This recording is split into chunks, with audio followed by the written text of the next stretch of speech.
মাথাভাঙায় খুনের মামলায় যাবজ্জীবন কারাদণ্ডের নির্দেশ দিল আদালত। জানা গিয়েছে, মাথাভাঙা ১ নম্বর ব্লকের নয়ারহাট এলাকায় গত ২০২০ সালের অক্টোবর মাসের ৮ তারিখ নিজের শালীকে খুনের অভিযোগ দায়ের হয় মাথাভাঙা থানায়। আর তারপরেই গোটা ঘটনার তদন্ত শুরু করে মাথাভাঙা থানার পুলিশ। অবশেষে আজ সেই খুনের মামলায় আসামির সাজা ঘোষণা হয়। এ বিষয়ে সরকারি আইনজীবী রবীন্দ্রনাথ রায় বসুনিয়া জানান, ২০২০ সালে প্রকাশ্য দিবালোকে একটি খুনের ঘটনা ঘটে। অনিল রায় ওরফে কাল্টু নামের এক ব্যক্তি নিজের শালী সুমতি বর্মনকে খুন করে। পাশের বাড়ির এক মহিলা সেই সময় আসামিকে ছুরি হাতে দেখেন এবং তার শালীর দেহ রক্তাক্ত অবস্থায় নিচে পড়ে থাকতে দেখেই চেঁচামেচি করলে এলাকাবাসীরা ছুটে এসে ভিড় জমান। তবে সেই সময় অভিযুক্ত বিষ খেয়ে আত্মহত্যার চেষ্টা করে। তারপর খবর পেয়ে ঘটনাস্থলে আসে পুলিশ। এমনকি সেই মামলা চলতে চলতে আজ তার শুনানি। অভিযুক্তের ফাঁসির আবেদন করা হলেও মহামান্য আদালত যাবজ্জীবন কারাদণ্ডের সাজা ঘোষণা করে বলে জানান তিনি। ডিজে কোর্টের এডিশনাল পিপি হিসাবে এটুকুই কথা বলছি। সেকশনস 11/20 একটা মামলা, যে মামলাটা সেকশনটা ছিল 302, অনলি ওয়ান সেকশন ছিল।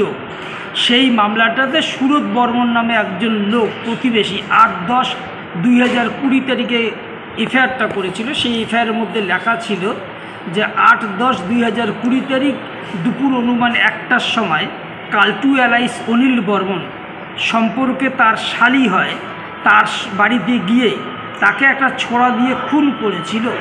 সেই সময় বাড়ির পাশের একটা মহিলা, একদম পাশের ঘরের একটা মহিলা সেই জায়গায় দাঁড়িয়েছিল। দাঁড়িয়ে থাকবার পরে ঘটনাটা দেখার পরে উনি এত জোরে চিৎকার চেঁচামেচি করার ফলে প্রচুর লোকজন ওই জায়গাটাতে জড়ো হয়েছিল।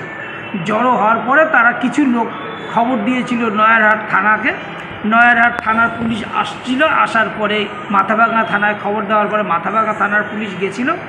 যাওয়ার পরে সেই মামলাটাতে যে আসামিটা ওখানে ছিল অনিল বর্মন এলাইস কাল্টু, সে নিজেও আবার বিষ খেয়ে ওই জায়গাটা আত্মহত্যার চেষ্টা করেছিল।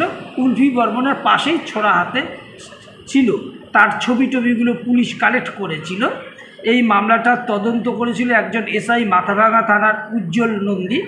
এই মামলাটাতে ভালো সাক্ষী ছিল। এই মামলাটায় আমি এডিশনাল পিপি হিসেবে আবেদন করেছিলাম লানেট কোর্টের কাছে।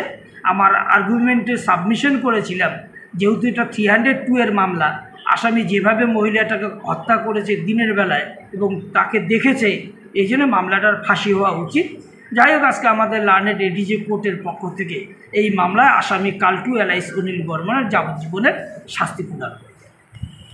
অনিল বর্মনের পক্ষে কেউ ছিল? অনিল বর্মনের পক্ষে ছিল যে অমিত বর্মন, একজন অ্যাডভোকেট। আপনি কি নিজের জন্য কিংবা পরিবারের সদস্যদের জন্য ভালো সেলুন খুঁজছেন? তাহলে আর দেরি কিসের? আজই চলে আসুন আমাদের প্রতিষ্ঠানে। উন্নত মানের পরিষেবা পৌঁছে দিতে মাথাভাঙা শহরে এই প্রথম হাজির উন্নত মানের salon translate professional, the ultimate salon destination for ladies and gents.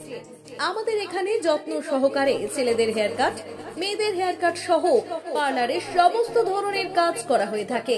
Special service, hair straightening, hair smoothening, keratin, botox, facial অতি যত্ন সহকারে করা হয়। এছাড়াও আমাদের এখানে পাবেন pedicure, wax, bleach, threading, eyebrow, hair spa, hair colour, oil ম্যাসাজের মতো পরিষেবাগুলি। সেই সাথে রয়েছে দুর্দান্ত অফার।